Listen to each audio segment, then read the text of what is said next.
Praise the Lord. Good morning. Hallelujah, hallelujah. మీరు సంకీర్తనారాధన స్టూడియోకి వచ్చున్నారు. కెమెరా ఉంది మీ ముందు. ఏం చేయాలి అప్పుడు? మీరు స్మైల్. అందరూ జీసస్ అనండి. జీసస్. అబ్బా, కనీసం అట్లనే నవ్వారు, కళ్ళు చూపించారు. హల్లెలూయా. ఏమండి, మనం అనుకుంటాం కానీ ఈయనకేమి పైనుంచి చెప్తుంటాడని. ఎంత కష్టం మాకు పళ్ళు చూపించడం.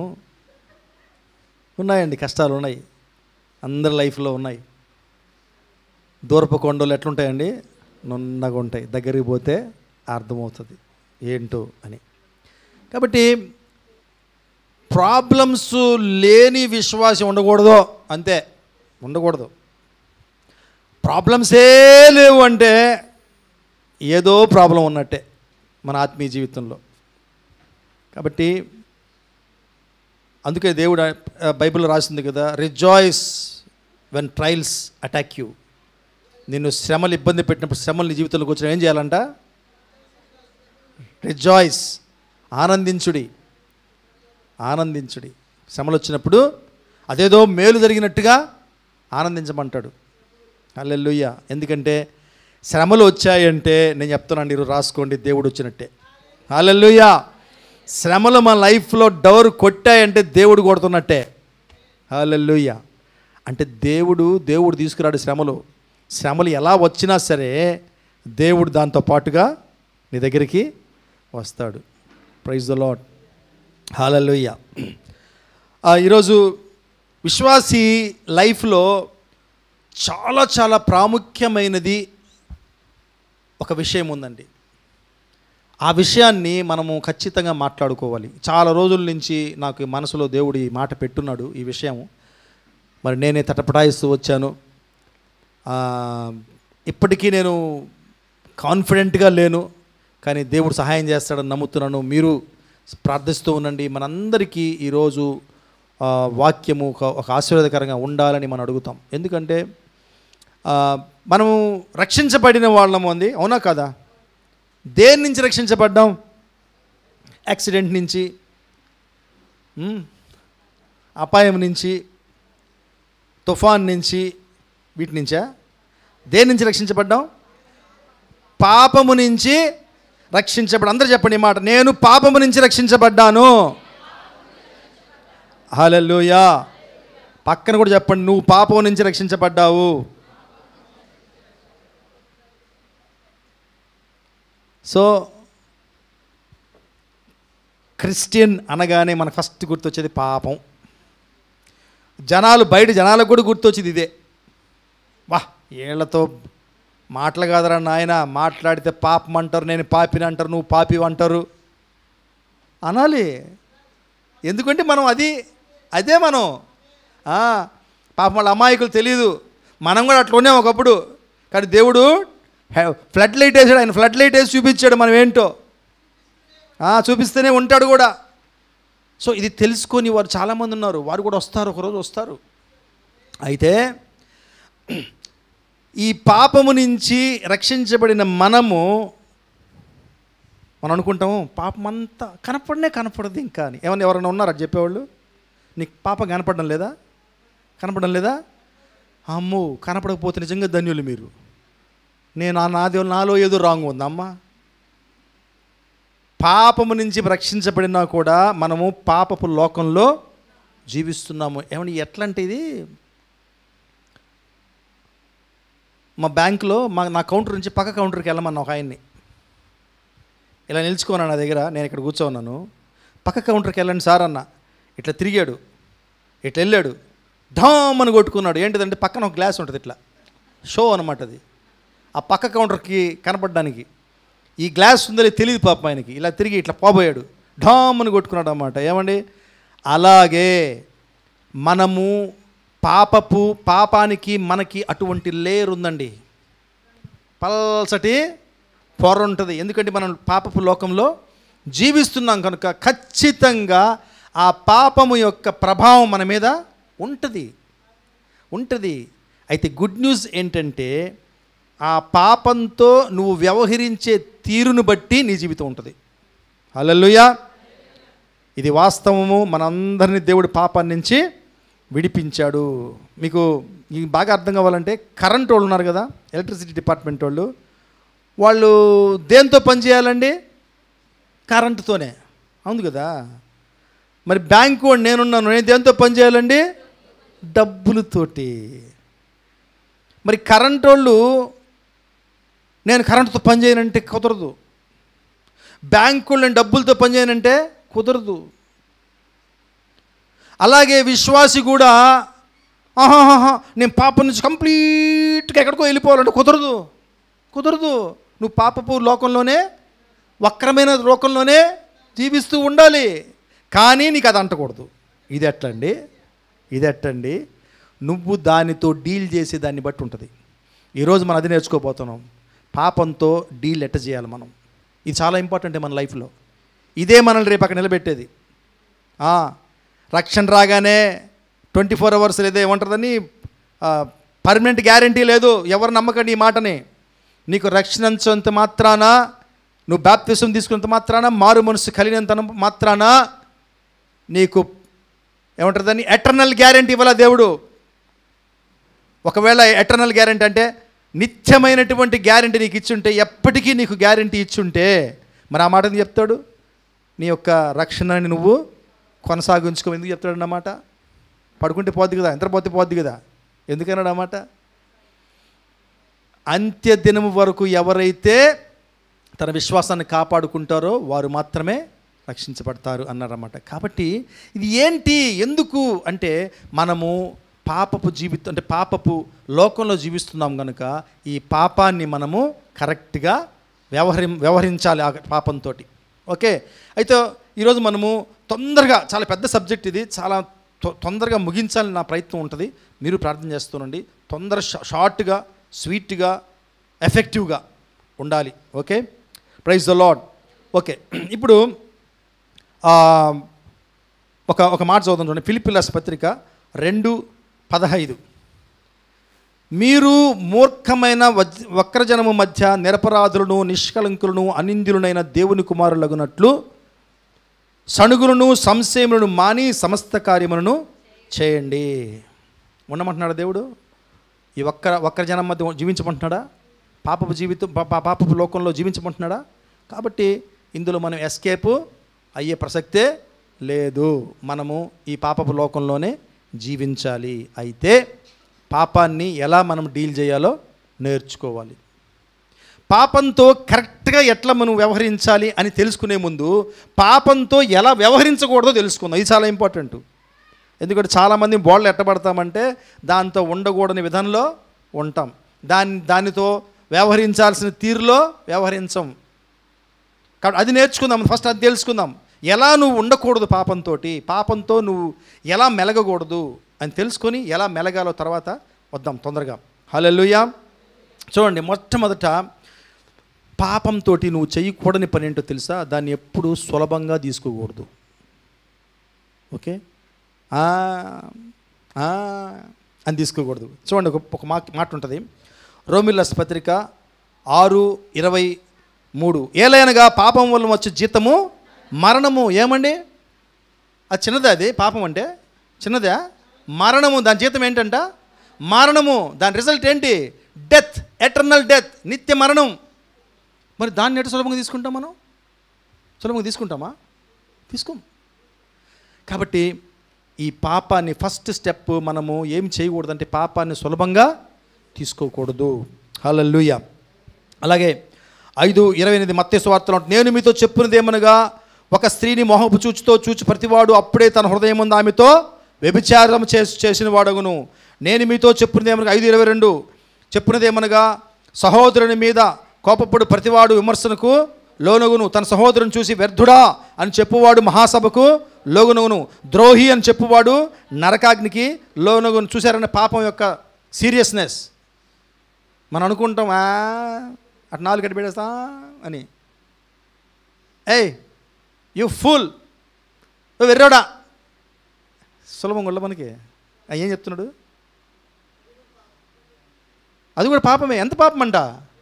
నరకానికి పంపించే పాపం. మరి వ్యభిచరిస్తేనే, శారీరకంగా వ్యభిచరిస్తేనే నరకానికి వెళ్ళిపోతావు అని అనుకుంటాం. ఏముంది? చూపుతో. అంటే హృదయంలో పాపం చేసినా కూడా చూడండి, పాపం యొక్క సీరియస్నెస్ మనం గమనించాలి. కాబట్టి ఎప్పుడు కూడా పాపాన్ని సులభంగా మనము తీసుకోకూడదు. అదే ఉందిలే, ఇదే ఉందిలే, నాలుగు ఇట్టెగరేసి అట్టెగరేస్తే మనం ఎగిరిపోతాం. ఓకే, హల్లెలూయా. అలాగే నెంబర్ 2, దాన్ని ఎప్పుడు కూడా ఒప్పుకోకుండా ఉండకూడదు. పాపాన్ని మనము ఒప్పుకోవాలి, దాన్ని రిజెక్ట్ చేయకూడదు. అంటే దాన్ని కవర్ చేయకూడదు. ఇంకా వేరేగా చెప్పుకోవాలంటే దాన్ని దాచిపెట్టకూడదు. ఏం చేయకూడదని? పాపాన్ని దాచిపెట్టకూడదు. ఎవరి దగ్గర? మీకు గుర్తుందా? వీళ్ళు మన ఆదాము హవ్వగారులు తప్పు చేసినప్పుడు దేవుడు మన మధ్యకు వచ్చాడు చల్లటి దినమందు.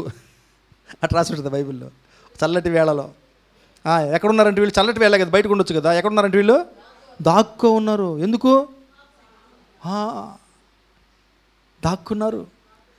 ఎందుకు? వాళ్ళ వస్త్రాలు లేవు వాళ్ళకి. అంతకుముందు బాగా తిరుగుతున్నారు కదా. ఎందుకంటే పాపము.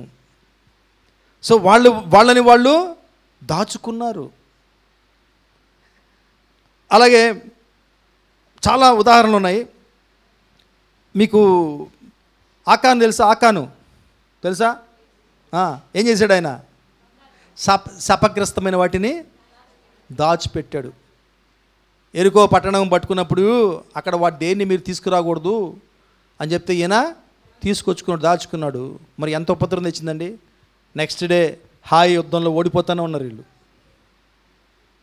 చివరికి ఆ శాపగ్రస్తం చేసి దాచుకున్న వాళ్ళని నశింపజేసేంతవరకు వాళ్ళకి విజయము రాలేదు. చూడండి. సో దాచిపెట్టడం, పాపాన్ని దాచిపెట్టడము ఎంత హానికరమో, ఎంత డేంజరో మనం గమనించాలి. మొదటిది ఏమనుకున్నాము? పాపాన్ని సులువుగా తీసుకోకూడదు, పాపాన్ని దాచిపెట్టకూడదు, దేవుని ముందు పెట్టకూడదు. అలాగే మీకు అననీయ సఫీరా గుర్తున్నారా? వాళ్ళు అమ్మింది ఎవరు ఆస్తే? నా ఆస్తే? వాళ్ళ ఆస్తే. మీ ఆస్తే అమ్మల వాళ్ళు. వాళ్ళ ఆస్తే అమ్ముకుని కొద్దిగా దాచిపెట్టుకొని దేవుడికి ఇచ్చాడు. ఏమని ఎంత మనకు అనిపిస్తుందా? దేవుడు ఎంత అన్యాయస్తుడు. ఆయన ఏం అన్యాయస్తుడు కాదు. నువ్వు ఏమి చెప్పావో దాని మీద నిలబడాలని కోరుకుంటాడు. వాళ్ళే చెప్పింది ఇచ్చేస్తామని. చూసారా? దాచుకున్నారు వాళ్ళు. దాచిపెట్టారు. ఏమైందో మనందరికీ తెలిసిందే. ఓకే. అలాగే ఇది చాలా ఇంపార్టెంట్. మన రాజుగారు, దావీదు రాజుగారు, ఆయన దాచిపెట్టాడా?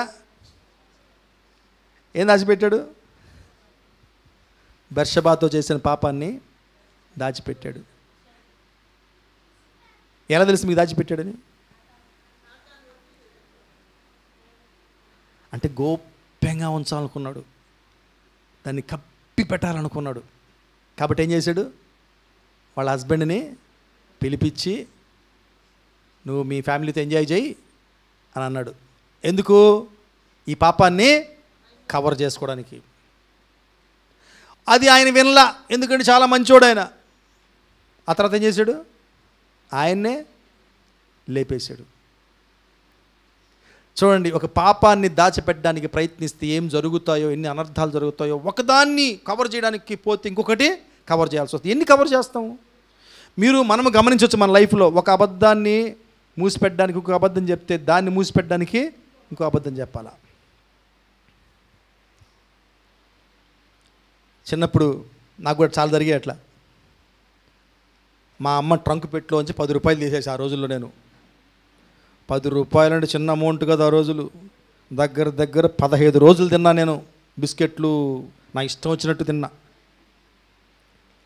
ఆ బంకు వాళ్ళు ఒంట్లో చిన్న బంకులు ఊర్లో వాళ్ళు చెప్పేశారు మా అమ్మకి, అమ్మ అబ్బాయా రోజు కొనుక్కు తింటున్నాడమ్మా అని.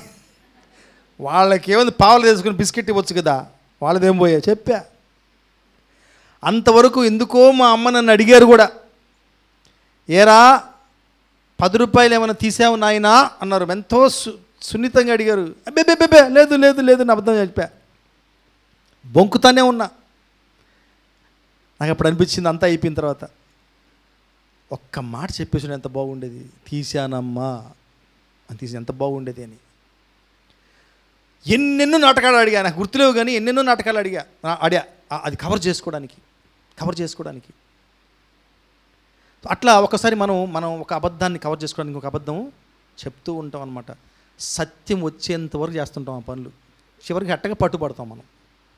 సత్యాన్ని ఎవరు దాచలేడండి.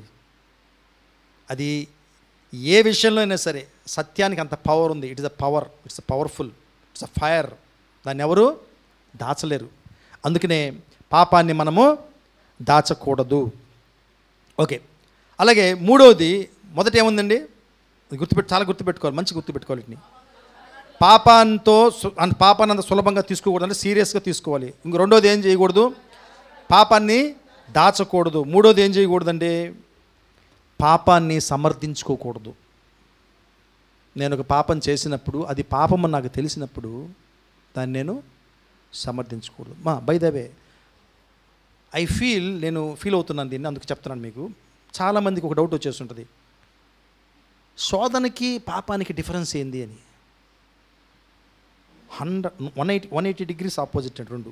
శోధనకి పాపానికి సంబంధమే లేదు. శోధనలు అందరికీ వస్తాయి. శోధనకి లోబడిపోయి నువ్వు తప్పు చేసినప్పుడు అది పాపం. శోధన పాపం కాదు. You got it? అర్థమవుతుందా? శోధన పాపము కాదు. యేసయ్య కూడా వచ్చింది శోధన. అందరికీ వస్తాయి శోధనలు.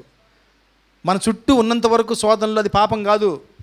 ఆ పాపానికి లోబడి నువ్వు క్రియలు చేసినప్పుడు అది పాపం. ఓకే? కాబట్టి ఇది గుర్తుపెట్టుకోవాలి, మర్చిపోకూడదు. శోధనలు ఆపలేం మనం, కానీ పాపాన్ని ఆపచ్చు. పాపం చేయకుండా ఉండొచ్చు దేవుని సహాయంతో. ఓకే, హల్లెలూయా. కాబట్టి ఇక్కడ మనము పాపాన్ని సమర్థించుకోకూడదు. ఓకే, సో మనం ఎలా సమర్థిస్తుంటామంటే మన పాపాలని, ఈవెన్ వాక్యాన్ని కూడా కోట్ చేస్తాం, వాక్యం కూడా చెప్తాం, మనం వాక్యంతో కూడా సమర్థించుకుంటాం. అంత తెలివిగలం మనం. ఎట్లయితేనేమి ఇది పాపం కాదు నిరూపించాలి. మనకి బాగా తెలుసు మనస్సాక్షిలో అది పాపమేనని. చూడండి, ఉదాహరణ చెప్పుకుంటే, మన ఈయనున్నాడు కదా సౌలు పాపం చేశాడు. ఏం పాపం చేశాడు? ఒకసారి బలియాగం ఇచ్చాడు. సమూయేలు చేయాల్సిన బలియాగాన్ని ఆయన ఇచ్చాడు. రెండోది శత్రువులను అందరూ నాశనం చేయండిరా అంటే ఈయన కొద్దిగా మిగిల్చుకొని వచ్చాడు. కొద్దిగా ఏంది, చాలా మిగిల్చుకొచ్చాడు. ఆ రాజునే తీసుకొచ్చాడు.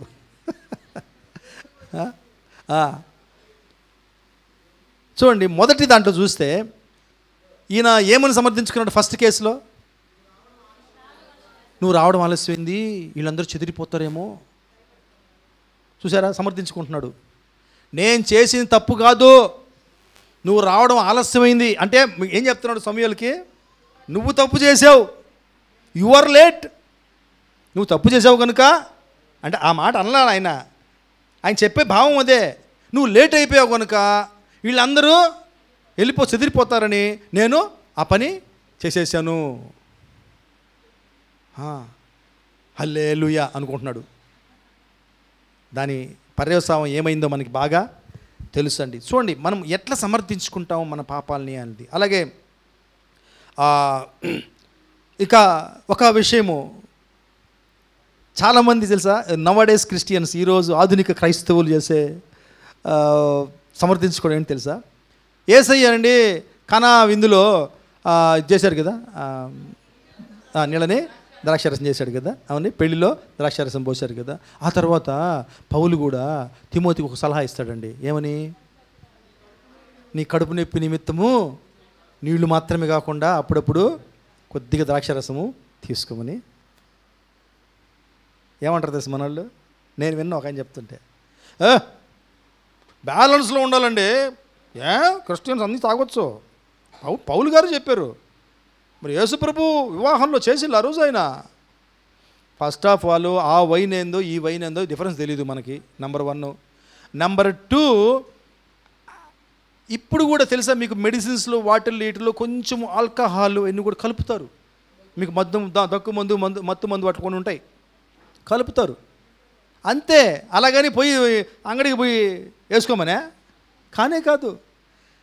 ఆ విధంగా మనం పాపంని సమర్థించుకోవడము చేస్తున్నాం. ఏదో చెప్పాడు, బైబిలే చూసారా, ఎవరిని కోట్ చేశారు? బైబిల్. యేసయ్య ద్రాక్షారసంగా మార్చడం, పౌలు తిమోతికి సలహా ఇవ్వడం. చూడండి ఏమి కోట్ చేసుకుంటున్నారు చూడండి. ఎప్పుడు కూడా అండి మనము ఈ పాపాన్ని ఎప్పుడు సమర్థించుకోకూడదు.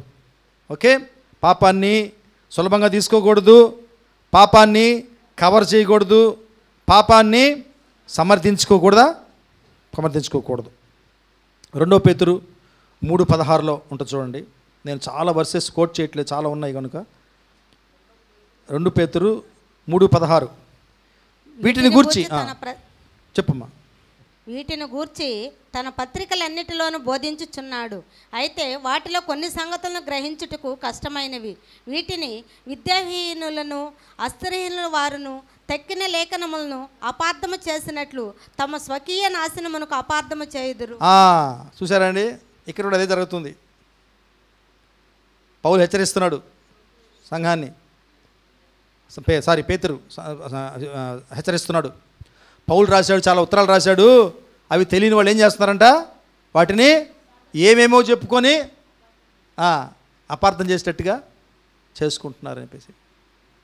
కాబట్టి ఎప్పుడు కూడా మనము వచనాలతోటి లేదా ఇంకేదో మన జ్ఞానంతో ఎప్పుడు కూడా పాపాన్ని మనము దేవుడు ఇది పాపము అని చెప్తే పాపమే అంతే, దానికి ఇంకా సమర్థనలు లేవు. అలాగే 4వ పాయింట్ చూస్తే మనము పాపానికి మనమే బాధ్యత వహించాలి కానీ వేరే వాళ్ళ మీద తోసివేయకూడదండి. అంటే దాన్ని ఎలా చెప్పాలంటే బ్లేమింగ్ ఏమంటారు తెలుగులో? నిందించడం, వేరే వాళ్ళని మీదే నిందించడం.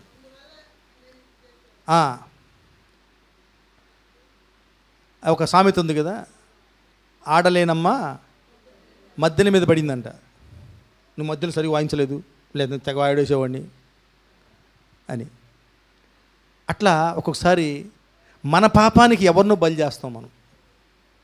వాడు అటు చేయకపోతే నేను అటు చేసిందని కాదు, ఆమె అట్ట చేయకపోతే నేను అట్ట ఉండేదాన్ని కాదు, ఆయన అట్ట అన్నాడు కనుక నేను ఎట్ట అన్నా, వాళ్ళు అట్ట చేశారు కనుక నేను ఇటు చెయ్యాల్సి వచ్చింది. దేవుడు టిట్ ఫర్ టాట్ అని ఎక్కడ అన్నాడా? అది వెళ్ళిపోయింది. పన్నుకు పన్ను, కన్నుకు కన్ను అయినా వెళ్ళిపోయినాయి. నూతన నిబంధనలు ఏముంటుంది? ఏమండి, మన నూతన నిబంధనలో ఉన్నది మర్చిపోకూడదు. కానీ మనం పాపాన్ని, మన పాపము మనము బాధ్యత వహించకుండా మనం ఏం చేస్తుంటామండి ఇతరుల మీద. కాబట్టి పాపం విషయంలో ఎప్పుడు కూడా ఈ తప్పు కూడా మనము చేయకూడదు, వేరే వాళ్ళ మీద వేయడము. చూసారా, మనకి ఇది ఎవరితో స్టార్ట్ అయింది తెలుసా? వేరే వాళ్ళ మీద వేయడం అనేది. చూసారా, మీ అందరికీ ఎంత నాలెడ్జ్ ఉంది. హల్లెలూయా. దేవుడు వచ్చి ఏమరా ఆదాము, ఏంది ఇదంతా, ఏమైనా బుర్ర ఉందా నీకు అంటే, అయ్యో భలే ఓడివి నువ్వా, నెల్లూరు భాష మాట్లాడుతున్నాను. ఓకే, భలే ఓడివా నువ్వా, ఇదిగో నువ్వు ఇచ్చిన ఆమె చేసింది అంతా నాకేం తెలియదు. అయ్యో వెంటనే చూడండి, నెక్స్ట్ వర్స్ ఉంటుంది. అది ఆదికాండం 3:12-13 2 వచనాల్లో ఉంటుంది. చదవండి, భలే ఉంటుంది అది. 12-13 3వ అధ్యాయము 12-13. అందుకు ఆదాము, నాతో నుండుటకు నీవు నాకిచ్చిన ఈ స్త్రీయే ఆ వృక్ష ఫలములు కొన్ని నాకు ఇయ్యగా నేను తింటున్నాను. అప్పుడు దేవుడైన యెహోవా స్త్రీతో, నీవు చేసినది ఏమిటని అడుగగా, స్త్రీ, సర్పము నన్ను మోసపుచ్చినందున తింటున్నాను. ఏమి సాకులు దొరికినాయండి వీళ్ళకి. మనం నవ్వకూడదు, అదే మనతో కూడా ఉంది ఇప్పుడు. అదే స్పిరిట్ వెనల్ వీడలాది. ఆ స్పిరిట్ అంటలా జీన్స్ ఎక్కడికి పోతాయి అంటలా, ఆ రక్తం ఎక్కడికి పోతుంది. అలాగే చాలా ఉన్నాయి బైబిల్లో. అహరోను ఆ విగ్రహం చేసినప్పుడు మోసే అడుగుతాడు, ఎందుకు ఇంత ఇంత దారుణం చేసావు, ఎందుకు ఇంత పాపాన్ని వాళ్ళ మీద వేసావు అంటే ఏమన్నాడు ఆయన? వాళ్ళు నీ గురించి అడిగారు, మోసే ఎట్టబోయాడని అడిగారు. చూడండి సాకులు. అంటే మోసే అని ఏమంటున్నాడు?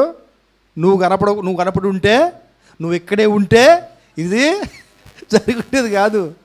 ఇంకో మాట తమాషకుంది, చాలాసేపు ఆలోచించాలనిపించింది నాకు దాని గురించి. వాళ్ళు ఇచ్చిన బంగారం అంతా అగ్గిలో వేసాడంట, అది ఎద్దుగా మారి వచ్చేసిందంట. ఏమండి, దానికి ఎంత పనితనం కావాలి, దాంట్లో వేసి కాల్చి దాన్ని మోల్డ్ చేసి చాలా చేయాలి కదా. మరి కుమ్మరి ఆ బంకమట్టి అది వేయగానే కొండ అయిపోతుందా? కష్టపడతారు కదా దానికోసం. మరి మోసే ఏం చెప్తున్నాడు? ఆ బంగారం అంతా అగ్గిలో వేయగానే దూడొచ్చేసిందంట. చూడండి, ఇలా ఉంటాయి వేరే వాళ్ళ మీద తోసేయడం అనేది.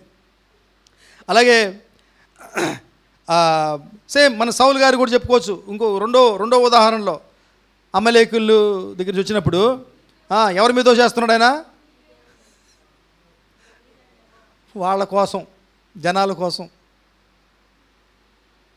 వాళ్ళు ఏమైనా అనుకుంటారని, వాళ్ళు కోపపడతారని నేను ఈ పని చేశాను, వాళ్ళని సంతోషపెట్టడానికి.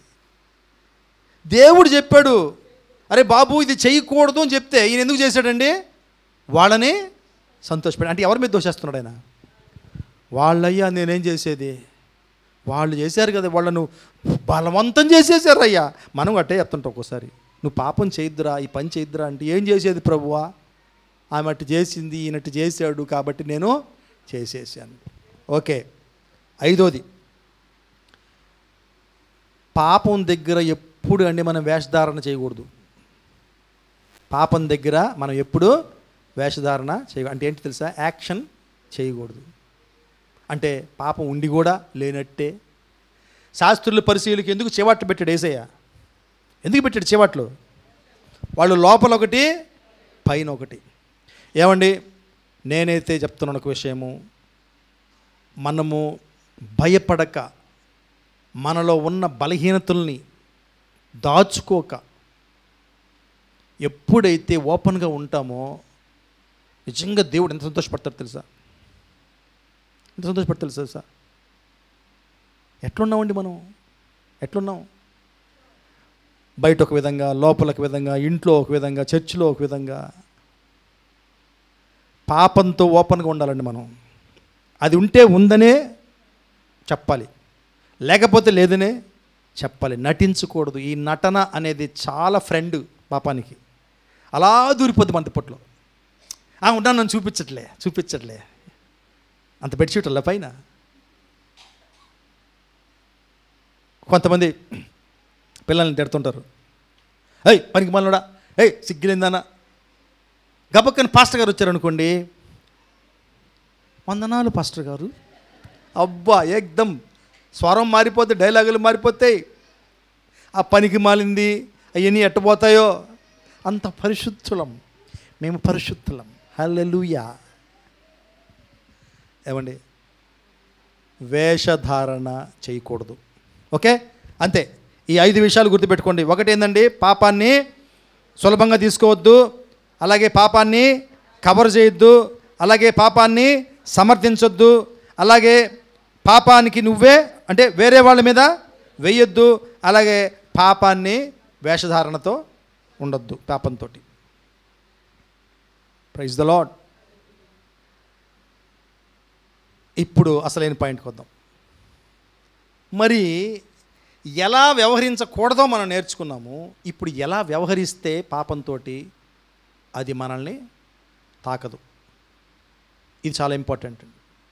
ఎందుకంటే ఇది ఎంత ఇంపార్టెంట్.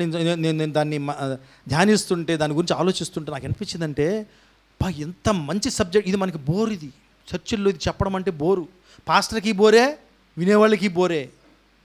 దేవుని విషయాలు అలా ఉంటాయి, ఒక్కొక్కసారి బోర్ అనిపిస్తాయి. కానీ బోరు కాకూడదు, ఇవి అవసరమైన విషయాలు. ఇవి మనల్ని రేపు నిలబెట్టేది దేవుడి ముందు. అందుకే మనము ఈ కొన్ని పాయింట్లు కూడా నేర్చుకుందాం. ఓకే, ఎలా మరి పాపంతో మనము వ్యవహరించాలి? నంబర్ 1,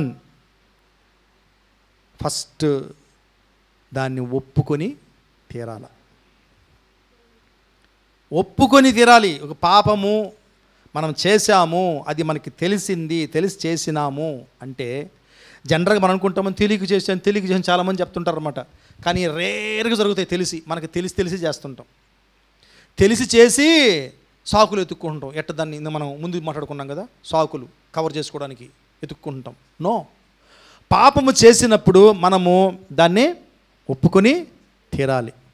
పాపము ఒకసారి ఏం చేస్తారు తెలుసు, కొంతమంది మనకి నీ పాపం గురించో లేదా నీ తప్పు గురించో నీకు ఇష్టం లేని వాళ్ళు చెప్తుంటే నేనేంటి వినేది. ఏసై చెప్పిన మాట గుర్తు తెచ్చుకోవాలి. పరిసయ్యులు శాస్త్రులకు ఏసైకి ఇష్టమా? వాళ్ళు చేసే పనులు ఇష్టమా? కానీ అదే ఏసై ఏం చెప్పాడు, వాళ్ళు చెప్పేది వినండి, చేయండి, వాళ్ళు చేసినట్టుగా చేయదు. ఎంత మంచి మాట చెప్పాడండి. ఎవరైతేనేమండి నా శత్రువైనా సరే నా బలహీనత గురించి, పాపం గురించి చెప్తున్నప్పుడు నేను దాన్ని దేవుడి కోసంగా లోబడాలి, దాన్ని ఒప్పుకో. నువ్వు వాళ్ళ ముందు ఒప్పుకోని అవసరం లేదు, దేవుడి ముందు ఒప్పుకో. ఇది చాలా ఇంపార్టెంట్. దేవుని ముందు మనము మన తప్పుల్ని ఒప్పుకోవాలి. ఓకే, అలాగే ఇంకొక చిన్న ఇది, ఒక్కొక్కసారి నీ తోటి విశ్వాసి ముందు కూడా నువ్వు దాన్ని ఒక్కొక్కసారి ఒప్పుకోవాల్సి వస్తుంది. ఎందుకు? నేను వాక్యం చదువుతాను చూడండి. ఎందుకు ఒప్పుకోవాలి? బైబిల్ రాస్తుందండి ఆ మాట. 1 యోహాను 1:9 ఒక మాట రాసి ఉంటుంది. మనము మన పాపమును మనం ఒప్పుకుని ఎడల ఆయన నమ్మదగిన వాడును నీతిమంతుడు గనుక ఆయన మన పాపములను క్షమించి సమస్త దుర్నీతి నుంచి మనను పవిత్రునిగా చేయును. కాబట్టి మనము ఆయన ముందు ఒప్పుకోవాలి. రెండవది, విశ్వాసుల ముందు కూడా ఒక్కొక్కసారి మనము ఒప్పుకోవాల్సిన అవసరం ఉంటుంది. యాకోబు పత్రిక 5:16 రాసి ఉంటుంది. మీ పాపములను ఒకరితో కూడా ఒప్పుకునుడి. ఇక్కడ దేవుడు వచ్చాడు ఈ మ్యాటర్లో. ఎక్కడ దేవుడు ఏమైనా కనిపిస్తున్నాడు అక్కడ? మీ పాపములను యేసుతో ఒప్పుకునుడు ఉందా? ఒకరితో ఒకడు. ఎవరో ఒకరితో ఒకడు? విశ్వాసులు. ఒప్పుకునుడి, మీరు స్వస్థత పొందినట్లు ఒకని కొరకు ఒకడు ప్రార్థన చేయుడి. ఇప్పుడు చెప్పండి, ఎందుకు ఒప్పుకోవాలి అంటే ఇట్స్ లైక్ నేను మీకు అర్థమయ్యేది చెప్తున్నాను. రాంబాబు చాలా రోజుల నుంచి నేను ఒక రాంబాబు ఉన్నాడా లేడు. ఓకే, చందు నీకు చెప్తా నేను. చందు, చాలా రోజుల నుంచి ఒక ప్రాబ్లం ఉంది చందు నాకు. నేను స్మార్ట్ ఫోన్ పట్టుకుంటే నాకు తెలియకుండా నేను షార్ట్స్ వైపు వెళ్ళిపోతున్నాయి. టిట్ అంటుంటుంది చెయ్యి. చాలా టైం వేస్ట్ అయిపోతుంది చందు. ఇది కామన్ ప్రాబ్లమే కదా. నేను చెప్తున్నా చందు, షార్ట్స్ అంటే తెలుసా? అందరూ ఏంది ఎల్ల ముఖం చూస్తున్నారు నా బాబు, తెలుసు కదా. చిన్న వీడియోస్ టంటా వస్తూ ఉంటాయి ఇవి కదా. నేను నాకు తెలిసి ఎండ ఉండదు అనుకుంటా, వాడికి ఎండ ఉండదు అనుకుంటా. చందు, నా టైం వేస్ట్ అయిపోతుంది చందు. గబక్కని బైబిల్ దగ్గర కూర్చొని కూడా నేను గబక్కని ఏదైనా ఓపెన్ చేస్తే అది ఓపెన్ అయిపోతాయి, ఇంకా నేను దానికంటే పడతానే ఉంటాను అని చెప్పాలి. దేనికి చెప్పాను నేను? నా బలహీనతని ఆయన చెప్పుకొని ఏం చెప్తున్నాను, నా కోసం ప్రార్థన చేయి చందు. ఆ షార్ట్ అంటే నాకు ద్వేషం రావాలి, అసహ్యం పుట్టాలి అసలు నాకు ఆ షార్ట్లు అంటే అని చెప్పాను అనుకోండి.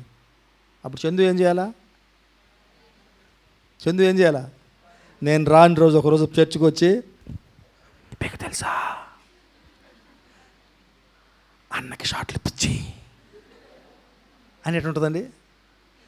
అందుకోసంగా కాదు ఇది జరిగేది. ఇది ఈ వచనం అందుకోసంగా పెట్టలా దేవుడు.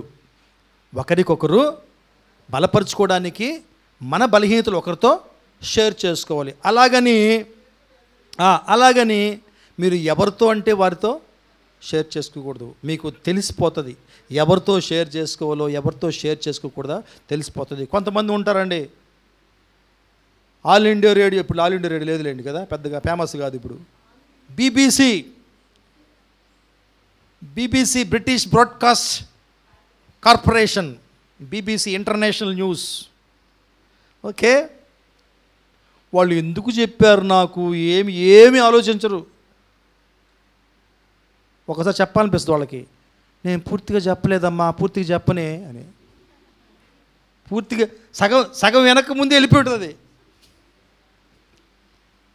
ఏమండి, దయచేసి ఎందుకు చెప్తున్నారు, మనతో షేర్ చేస్తున్నారు? ఆలోచించండి, ఆలోచించుకొని చేసుకుందాం. ఓకే, ఇది మళ్ళీ ఇదే పెద్ద మెసేజ్ అయిపోతుంది, దీన్ని నేను స్కిప్ చేస్తున్నాను. రైట్, ఒకటేంటండి, దానిని మనము ఒప్పుకోవడము, అలాగే ఆ తర్వాత దాని గురించిన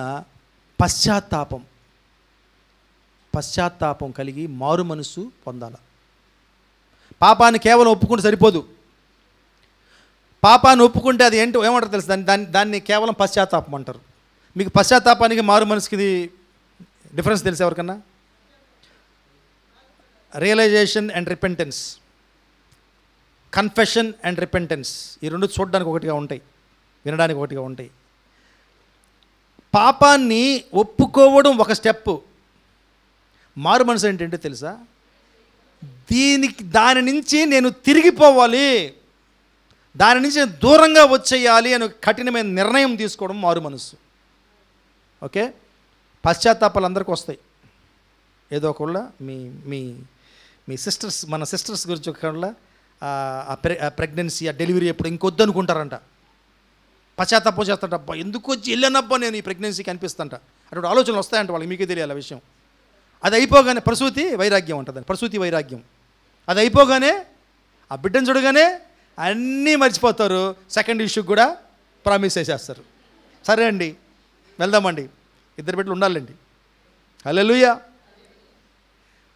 ఇలాంటి పశ్చాత్తాపాలు వస్తుంటాయి మనకి కొద్దిసేపు. మారు మనసు అంటే అది కాదు.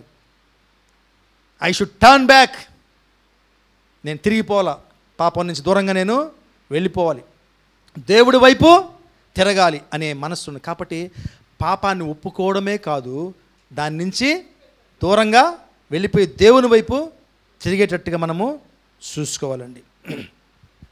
2వ దినవృత్తాంతములు 7:14 ఉంటుంది, నా పేరు పెట్టబడిన నా జనులు తమ్ము తాము తగ్గించుకొని ప్రార్థన చేసి నన్ను వెదికి తమ చెడు మార్గములను విడిచిన ఎడల, ఈ పాయింట్ నోట్ చేసుకోండి, విడిచిన ఎడల, విడిచిపెట్టాలి మనం. దేవా అవునయ్యా నేను తప్పు చేశానయ్యా కాదు, దాన్ని విడిచిపెట్టాలి, దాని వైపు నుంచి నువ్వు తిరగాలి, దేవుడి వైపు తిరగాలి. చెడు మార్గములను విడిచిన ఎడల ఆకాశము నేను వారి ప్రార్థన విని వారి పాపములను క్షమించి వారి దేశమును స్వస్థపరచుదును. మనం ఒకసారి ఏం చేస్తాం తెలుసా, ఇది పాపం అనుకోండి, దేవా నన్ను క్షమించు ప్రభువా, నన్ను క్షమించు ప్రభు, నా కాలు చూడండి, నన్ను క్షమించు ప్రభువా, నన్ను క్షమించు ప్రభువా, ప్రభువా నన్ను క్షమించు. దేవుడు ఏమంటాడు తెలుసా, నువ్వు దాన్ని వదలరా నాయన, దాన్ని పట్టుకునే ఉన్న మళ్ళీ క్షమాపణ కావాలి నీకు. ఇట్లుంటుంది మన ప్రార్థన. దాన్ని వదిలిపెట్టాలి. దేవుడు ఏమన్నాడు, దాన్ని వదిలిపెడితే చెడు మార్గంలో విడిచిన ఎడల. కాబట్టి ఇది చాలా ఇంపార్టెంట్ అండి. ఓకే, అలాగే మనము మూడవదిగా పరిశుద్ధాత్మ మీద ఆధారపడాలి. కొంతమంది అంటుంటారు, నన్ను ఏం చేయదు సార్, అదంతా అవన్నీ వస్తాయి సార్, అవన్నీ నన్నేం చేస్తాయి సార్ పాపాలు. ఏమండి, నువ్వు పాపాన్ని జయించాలి, నువ్వు పాపంలోంచి బయటపడాలి అంటే నీ శక్తియుక్తులు చాలవు. గుర్తుపెట్టుకోండి. పక్కన చెప్పండి, నీ విల్ పవర్ కాదు, దేవుని పవర్ కావాలా. కొంతమంది అంటారు నాకు విల్ పవరు ఎట్లా బ్రదర్, మీరు ఈ యొక్క మత్తు పదార్థముల బానిసత్వం నుంచి ఎలా బయటపడ్డారు అంటూ చెప్తున్నారు. విల్ పవర్ అంటే మనకు విల్ పవర్ పనిచేయదు, దేవుని పవరే పనిచేస్తాం మనకి. కాబట్టి మనం పాపం విషయంలో ఎలా వ్యవహరించాలంటే, ఆ పాపాన్ని జయించడానికి మొదట ఒప్పుకోవాలి, ఆ తర్వాత దాని నుంచి దూరం వెళ్ళాలి, ఆ తర్వాత దాన్ని జయించడానికి దేవుని శక్తి మీద మనము ఆనుకోవాలి, ఆధారపడాలి. హల్లెలూయా. మరి మనకి గుర్తుందా, ఒక మాట చదువుతాను, గలతీయుల రాసిన పత్రిక 5:16 నేను చెప్పున్నది ఏమనగా ఆత్మానుసారముగా నడుచుకుని అప్పుడు మీరు శరీరేచ్ఛను నెరవేర్చరు. అర్థమైందా అండి? మనము పాప నుంచి దాన్ని జయించాలంటే ఏం చేయాలా? ఆత్మ మనతోటి ఉండాలి, ఆత్మ మీద మనము ఆధారపడాలి. అలాగే మనము బైబిల్ని చదివి బైబిల్ని మన జీవితాలకి అన్వయించుకోవాలా. చదవడం కాదు, చదవడం అందరూ చదువుతాం. మన ఒక ఆయన సాక్ష్యం చెప్తున్నాడు, యూట్యూబ్లో చూసా. సంవత్సరానికి ఆయన చెప్తున్నాడు 6 సార్లు నేను చదివేశాడంట బైబిల్, సంవత్సరానికి 6 సార్లు. కానీ ఆయన ఒక మాట చెప్తున్నాడు తెలుసా, చదవడం లేదు, పట్టుబడి చదివేస్తాము, కానీ ఆ చదివిన దాన్ని మన జీవితంలో ఏం చేసుకుని ఇది ఇంపార్టెంట్. అది నాకు బాగా అర్థమైంది. అలాగని చదవద్దని చెప్పండి, నేను అందరిని చదవండి, కానీ చదివిన ఒక్క వచనమైనా సరే నీ జీవితంలో పనిచేస్తే దాంట్లో సంతోషపడతాడంట దేవుడు ఎక్కువ. ఆయన చెప్పాడు, ఆయన సొంత సాక్ష్యం చెప్పాడు, సంవత్సరానికి 6 సార్లు చదివే ఆయన చెప్పిన సాక్ష్యం ఇది. ఓకే, కాబట్టి బైబిల్ మనము చదివి దాని గురించి మత్తయి సువార్త 4వ అధ్యాయం అంతా ఉంటుంది, మొత్తం చదవండి, మీరు అధ్యాయం అంతా చదవండి, రాసుకోండి, చదవండి. ఈ యొక్క మాటలు మనల్ని కట్టాలి, ఆ పాపాన్ని జయించడానికి మనం బైబిల్తో టచ్లో ఉండాలి. దేవుని మాటలు ఎక్కడ ఉన్నాయండి? బైబిల్లోనే కదా ఉండేది. మరి ఏం చెప్తున్నాడు? బైబిల్ చెప్తుంది మనకి పాపం ఏంటో, పాపం అంటే అదే చెప్తుంది. కాబట్టి మనము ఆ యొక్క వాక్య భాగాల్ని మన జీవితంలో అన్వయించుకోవాలి. అలాగే ఇంకొక చాలా ఇంపార్టెంట్ విషయం అండి, ఏ విషయాలైతే ఈ పాపానికి నిన్ను రెచ్చగొడుతున్నాయో ఆ విషయాల నుంచి నువ్వు దూరంగా ఉండాలి. తుపాకీలో ట్రిగ్గర్ ఉంటుంది తెలుసా? ట్రిగ్గర్ అంటారు దాన్ని, తెలుగులో ఏమంటారు? ట్రిగ్గరేనా? నొక్కుతారే, మీట బటన్. ఆ బటన్ నొక్కితే బుల్లెట్ బయటకు వస్తుంది, అవునా కదా? అలాగే కొన్ని బటన్స్ ఉంటాయి, ఆ బటన్ ఒత్తగానే మనం వెళ్ళిపోయి పడిపోతాం పాపంలో. ఈ బటన్స్కి మనం దూరంగా ఉండాలి, ఇలాంటి మనుషులకి మనం దూరంగా ఉండాలి, అలాంటి ప్రదేశాలకి మనం దూరంగా ఉండాలి, అలాంటి పరిస్థితులకి మనం దూరంగా ఉండాలి. ఏ పరిస్థితులు, ఏ మనుషులు, ఏ స్థలాలు మనల్ని పాపంలోకి తోసే అవకాశం ఉందో మనకు బాగా తెలుస్తాయి. అలాంటి ప్రదేశాలు, అటువంటి మనుషులు, అటువంటి పరిస్థితులు మనకు అర్థమైపోద్ది బాగా. ఆ పరిస్థితులు మనము అవాయిడ్ చేయాలి, ఖచ్చితంగా చేయాలండి మనం, లేకపోతే మనం పడిపోతాం, ట్రాప్ అయిపోతాం. మళ్ళీ విల్ పవర్ అనుకుంటూ పోయాం అనుకుంటే మోసపోతాం. నాకేం కాదు, వాళ్ళు ఏం మాట్లాడుకుంటే నాకెందుకు, నేను కళ్ళు మూసుకుని అల్లులి. ఇది ఎలా పడి తెలుసు? ఈ అల్లులియలు వాళ్ళు ఏదో మాట్లాడుకుంటారు, లోకం గురించి మాట్లాడుకుంటారు, మనకు బాగా తెలుస్తుంది. అబ్బా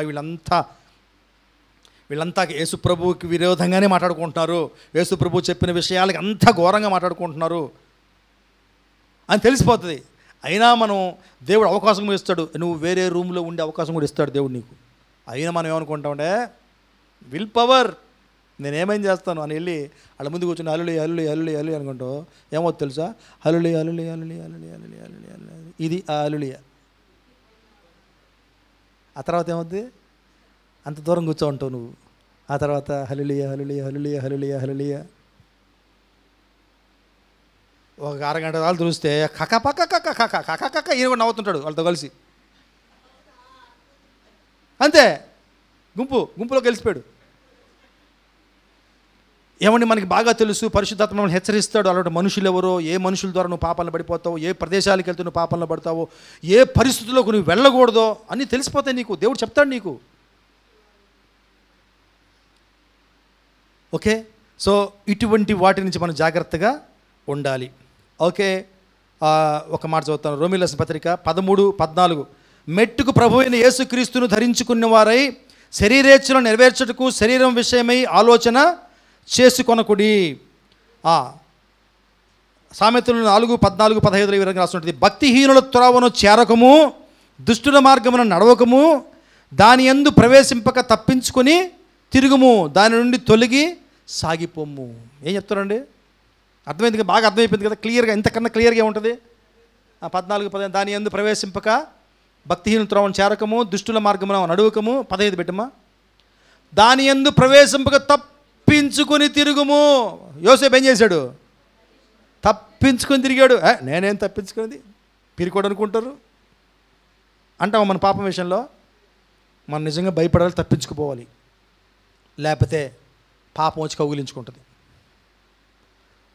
హల్లెలూయా.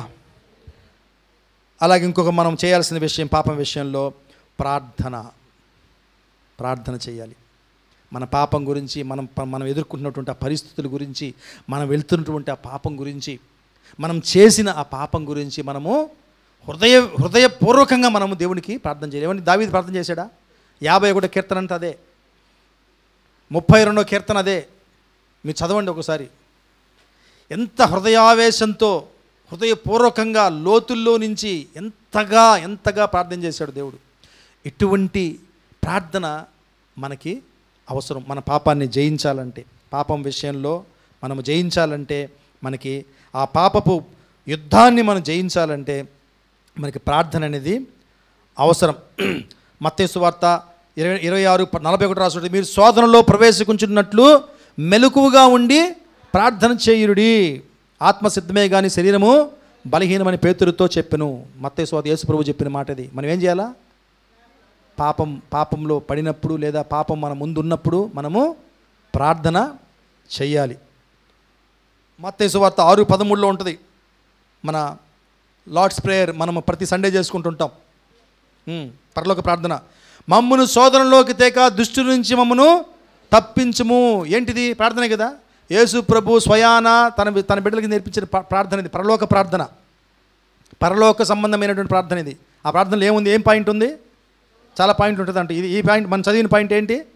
మమ్మల్ని శోధన నుంచి విడిపించుము. కాబట్టి ప్రార్థన మన పాపాన్ని ఎదుర్కోవడానికి ఎంత అవసరమో మనకి బాగా తెలుసు. కాబట్టి ప్రార్థన మనము చేయాలి. అలాగే చాలా ఇంపార్టెంట్ పాయింట్ అండి ఈ పాయింట్. ఇది ఎంతమందికి అర్థమవుతుందో లేదో కానీ ఇది వాస్తవం. ఇది మీరు చేసి చూడండి. ఎంతో సేఫ్గా ఉంటాం మనం పాపం నుంచి. ఏంటంటే ఇది జవాబుదారీతనం, ఇంగ్లీష్లో అకౌంటబిలిటీ అంటారు.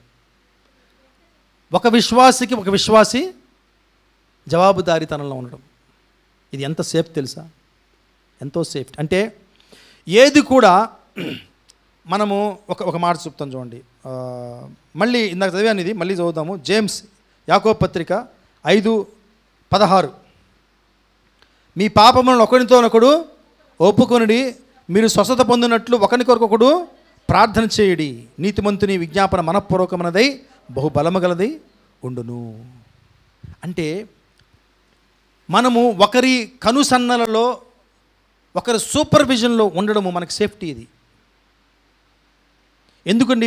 పిల్లలు హాస్టల్స్లో ఉన్నప్పుడు ఎందుకు తల్లిదండ్రులు భయపడతారు చెప్పండి మీరు? పేరెంట్స్ చెప్పాలి ఈ మాట. ఎందుకు భయపడతారండి మీరు? వాళ్ళ ప్రవర్తన ఎలా ఉంటుందో, వాళ్ళు ఏమైనా చెడు మార్గాల్లోకి వెళ్ళిపోతారేమో. ఎందుకు చెప్పండి? ఏమి బయటికి వెళ్ళినప్పుడు ఎందుకు మీరు భయపడుతున్నారు? There is no supervision. మీ యొక్క పర్యవేక్షణ, హల్లెలూయా, గాడ్ బ్లెస్ లోకేష్, మీ పర్యవేక్షణలో వాళ్ళు లేరు.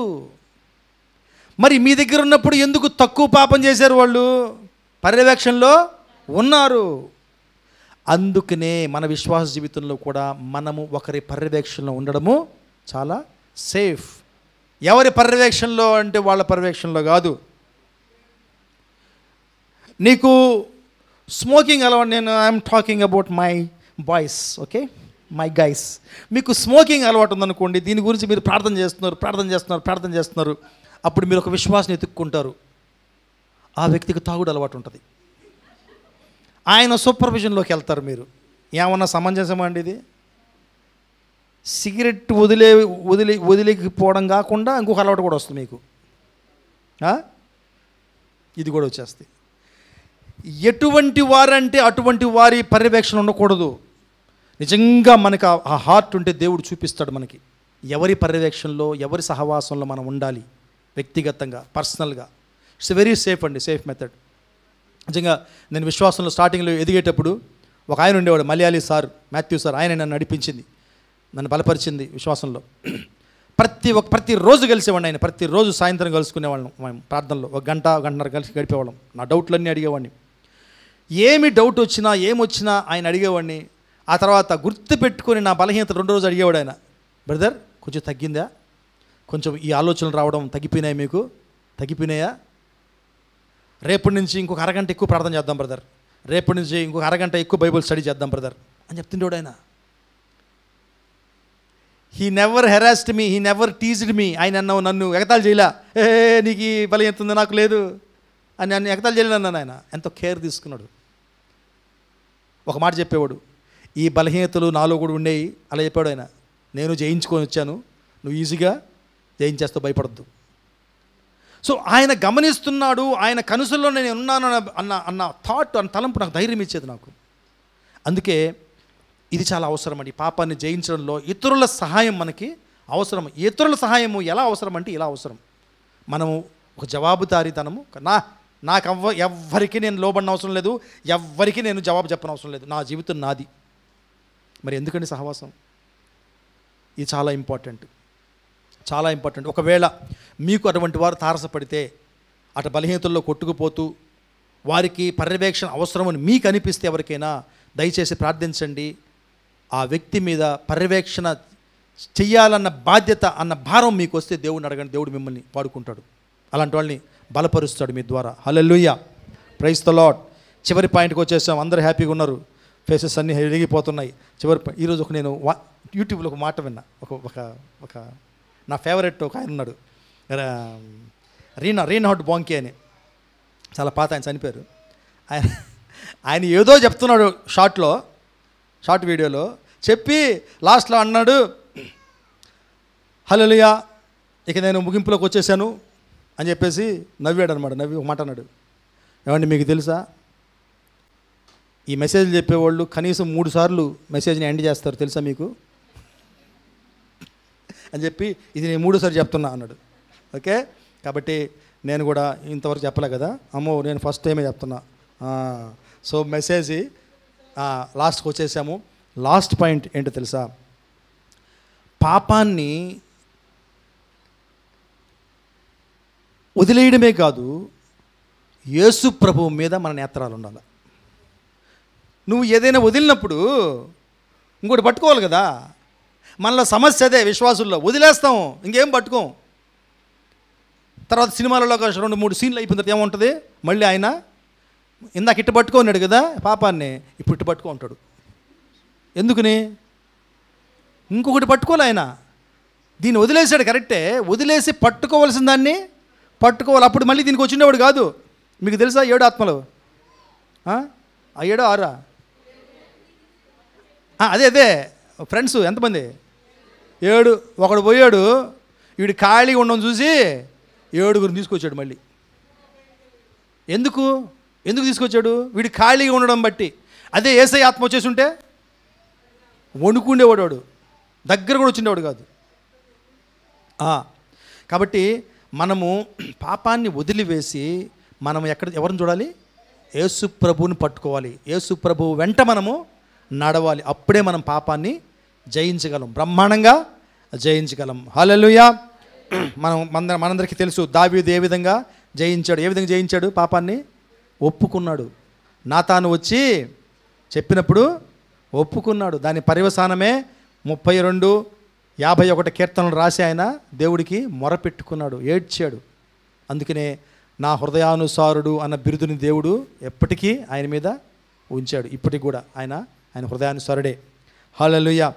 మరి నిజమైనటువంటి మారు మనస్సు పొందిన కొంతమంది ఉన్నారు బైబిల్లో. పేతురు తను తప్పు చేసినప్పుడు ఎంతగానో ఏడ్చి ఒప్పుకున్నట్టుగా మనము చూస్తాం. అలాగే తప్పిపోయిన కుమారుడు నిజమైనటువంటి మారు మనసుకి సాక్ష్యాలు వీళ్ళ.